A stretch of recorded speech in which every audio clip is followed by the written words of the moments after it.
Now we're going to talk about Ukraine. I don't know if you know about this issue about there's a war possibly going on in Ukraine, Russia and Ukraine, and we might get involved, boots on the ground, all that kind of thing.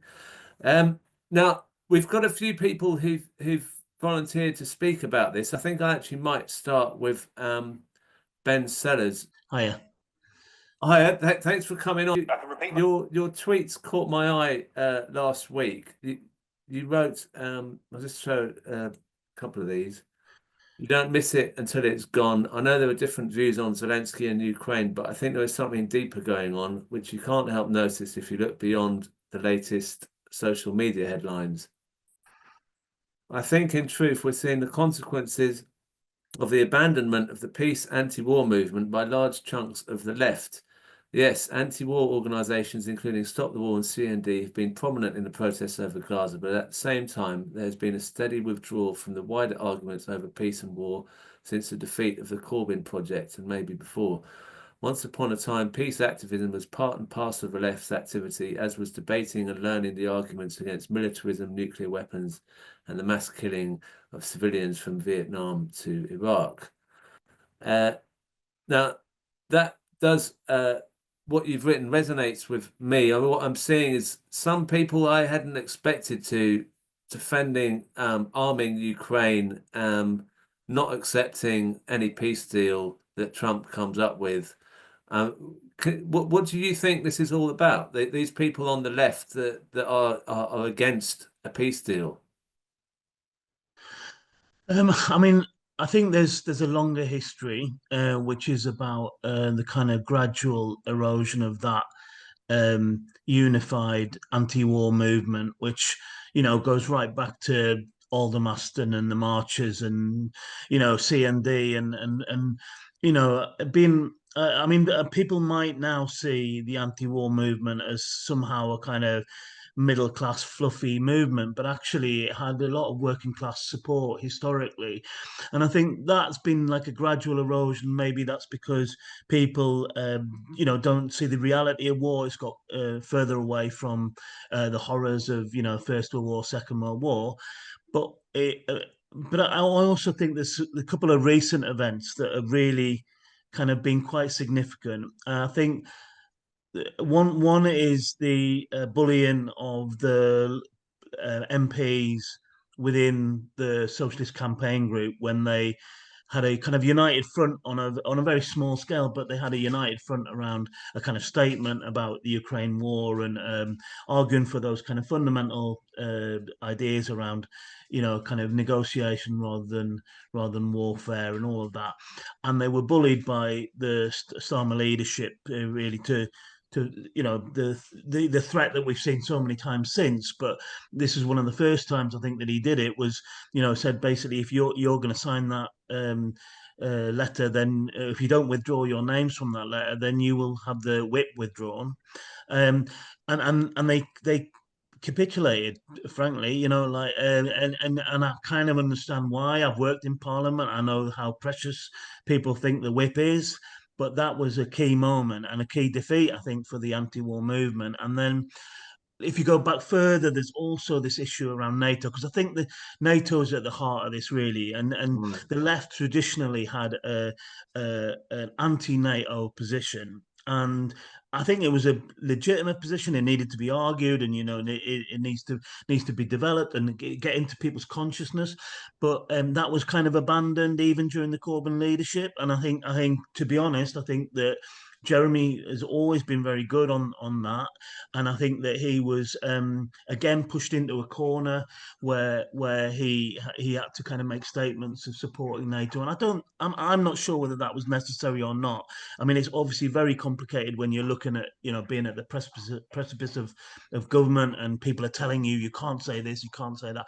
But again, I think that was a huge defeat. So I think that's got into people's consciousness, the idea that actually the left doesn't need to be anti-war and doesn't need to keep developing and winning these arguments. So I think there's been like a kind of quick erosion, and then obviously there's groups on the left that have always been very pro Ukraine and Zelensky, quite small groups, I think, but they also happen to be the same groups that were also saying that we were anti-Semitic for opposing Israel, in the lead up to the Corbyn leadership.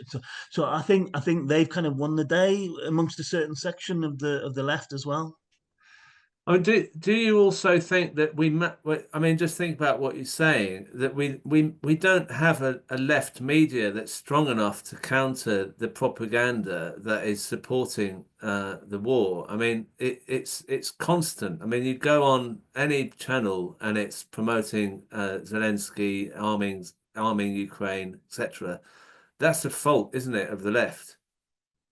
Yeah, I mean, I think so, and I think there's two sides to that. So having a strong media depends on having a strong movement as well. And whenever I kind of like look at, I mean, obviously you spend far too much time looking on social media, but like when you look at and there's kind of really simplistic analysis of what's going on in Ukraine and Putin, and you're being asked to take sides between these two leaders, and I kind of think, well, what is the kind of sort of organizational basis for this? I always think, what is the kind of movement side of this? And the movement side is that we obviously have stopped the war, and they have been involved in the Gaza protest in particular.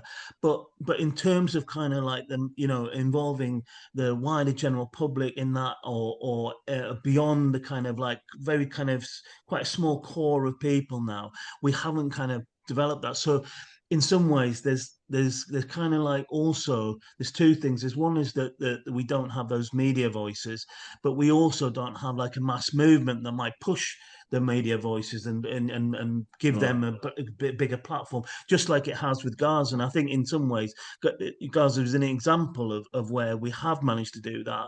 We have, because we've got people on the streets, we therefore managed to push through some of the kind of social media barriers that were there. Right. Well, look, thank you for starting this discussion and putting that out there. It's really interesting. Cheers. Um, I'm going to bring on Chris Williamson, and then Agnes will come on after. Are you there, Chris? I am, yes, Crispin. Morning. No, I'm just going to play. You do some really good short videos. I'm just going to play this short video that kind of introduces your point. There was a protest outside the US Embassy last night by people who were demonstrating against Donald Trump's policies towards Ukraine. There are plenty of things to object to about Donald Trump, but trying to end the war in Ukraine isn't one of them. His support for Israel and his stated plans for Gaza are truly abhorrent and must be vigorously opposed. But protesting against his efforts to end a war that's already claimed the lives of well over 1 million human beings is truly deplorable. And the people listed to speak at the demonstration illustrates how much our democracy has been hijacked by the war machine. They included two members of the so-called Socialist Campaign Group of Labour MPs, John McDonnell and Nadia Whittome, and the leader of the Green Party on the London Assembly, Caroline Russell. These phony progressives are no better than the rest of the self-serving political class. They'll never deliver a good society at home, nor make Britain a force for peace in the world either. To do that, this lot will need to be swept away and replaced by representatives who'll put people before profit and peace before war. Now, Chris, there is a kind of obsession with the personality of Trump. If Trump puts something forward, then it's got to be bad. It's sort of like everything is black and white thinking. I mean, generally, it's just saying Trump bad, anything else is all right. I mean, I can't really get my head around it. I mean, can you tell us more about your thought on that? Yeah, I mean, there's a lot to object to about Donald Trump, as I was saying in that clip that you just showed there, Crispin. But the fact that he is the president of the United States wields an enormous amount of influence and power, and is now calling for an end to this conflict in Ukraine, and talks realistically about the possibility of World War III and doing everything to avoid World War III. That's something I think we should get behind. And so I certainly welcome Donald Trump's intervention there. And we know that certainly had Joe Biden been, Kamala Harris been re-elected, that there would be no prospect of a ceasefire and we would be hurtling towards World War III. So, yeah, I mean, by all means, we have to oppose Trump when he gets things wrong. And there's plenty of things that he does get wrong, in our opinion. And let's call him out for that. But let's welcome the fact that there is a move now to bring an end to the slaughter in Ukraine that's already killed 1 million people. And I was looking at some statistics this morning, Crispin, about the number of amputees in Ukraine as well. And since Boris Johnson persuaded Zelensky to abandon the peace talks, and they were on the precipice of actually agreeing a peace deal back in April 2022, then 1 million people have been killed, and at least 50,000, possibly more, have lost limbs. I mean, this is a terrible slaughter. Ukraine can't win this war, and surely the best thing that can happen is to bring an end to the war. And so I think if Donald Trump is calling for that, we should welcome it and applaud him for his efforts in doing so. Is there any similarity with the past, that people think that you can't trust someone at all, so don't take anything they say? I mean, I was just thinking about the Hitler-Stalin pact over Poland or something like that. I mean, I'm trying to rack my brains for when someone has been so disliked that anything they come up with is hated. Yeah, I mean, well, there may be an element of truth in that, but I mean, if we're talking about the Second World War, I think we need to look at what Julian Assange said. I mean, all wars started by lies, including the Second World War. And I think if we go back further in history to the Treaty of Versailles and the imperialist powers and the impositions that they imposed on Germany, that actually gave rise to the Nazis coming to power and led directly to, in my opinion, the breakout of World War II. So, yeah, I mean, you know, I just think we need to decouple our dislike or hatred even of Donald Trump. And look, I mean, I spoke at a rally in Trafalgar Square back in 2018, I think it was. I said that Trump was a menace and, you know, we needed to resist him. But look, I mean, at that point in time, obviously the war hadn't broken out in Ukraine. And there's still, as I've already said, Crispin, plenty of things to disagree with Donald Trump about. But surely bringing an end to the war in Ukraine isn't one of them. And it could lead, if it were to carry on, it could have led to World War III. I just don't understand the mentality of particularly people who claim to be, you know, anti-war, to be hostile to the prospects of bringing war to a close. And nor do I understand people defending Zelensky when he was giving a well-deserved tongue lashing by Donald Trump in the White House. I mean, the guy is a thug, in my opinion. I mean, he got elected on a peace ticket and has carried out a war. And just before Russia started its military operation, I mean, Zelensky's forces were massing on the borders of Donbass for a very serious onslaught. I mean, in which thousands of people would have been killed. Let's remember, this war didn't start in 2022. It began in 2014 with the US and EU-backed coup, which overthrew the democratically elected government of Ukraine. And indeed, the Maidan protests were infiltrated heavily by the Nazis, and they were the lead voices, if you like, and the vanguard of that movement. So you've got a situation here where a party that's or a government that's in bed with Nazis, which has banned elections, which has jailed its political opponents. Many socialists have been jailed and indeed tortured in Ukraine. Political parties have been closed down. The Orthodox Church has been harassed. Media outlets have been closed, and people are saying this guy's some paragon of democracy. It's an absolute absurdity. So why on earth anybody should be upset with him, being torn off a strip in the White House is beyond me. And if you look at the whole of that press conference, Crispin, I mean, the guy was really pushing the boundaries, it seems to me, and it didn't start out in that tone that we've seen all on the social media. It started out, in a very amicable way, but he kept pushing and pushing and pushing the boundaries. He didn't want a ceasefire. He was making that pretty clear. He wanted the US to continue supplying increasing amounts of money and weapons so they could continue a war, a futile war. I mean, they are, press ganging people into the military, for God's sake. People age up to the age of 60 are being thrown into Zelensky's meat grinder. This guy deserves no sympathy whatsoever. And as I say, Crispin, I'm just bemused, frankly, of people who are defending Zelensky and defending this war. And people like John McDonnell, God only knows what he's thinking of, going and speaking on a platform. Well, he's been sort of backing Ukraine from pretty much the start. I mean, like, the ones that surprised me are Jonathan Pye and Peter Stefanovic. I can't really get my head around some of the stuff they're coming out with propaganda. I mean, the stuff about the spies, the stuff about the boat going around the UK that could be a spy boat, all this kind of stuff. It's obvious. Anyway, look, I don't want to. There's probably people going to tell me off for having an opinion on it. So look, I'm just going to move on. Thank you, Chris. Good to see you. Cheers. Good luck, mate. Yeah, cheers. Now I'm going to move on to Agnes. I had thought of starting with Agnes, but I actually think Agnes has got more. It'd be much more interesting to hear her perspective after the left's in sort of navel gazing, if you want, in a sense. How you doing, Agnes? Fine. Can you hear me? I can, yeah. Oh. You wrote to me to say that you had a view on Ukraine. I hadn't heard of this, so Yeah, yes, and thank you for letting me put that forward. But I also want to just start off by saying that Starmer suggesting that he was going to put boots on the ground, and the planned cuts to welfare and foreign aid, and the Labour MP's suggestion that there should be compulsory conscriptions in order to go to Ukraine is, of course, beyond acceptable. And also, I just want to go back to what John Donne said at the beginning.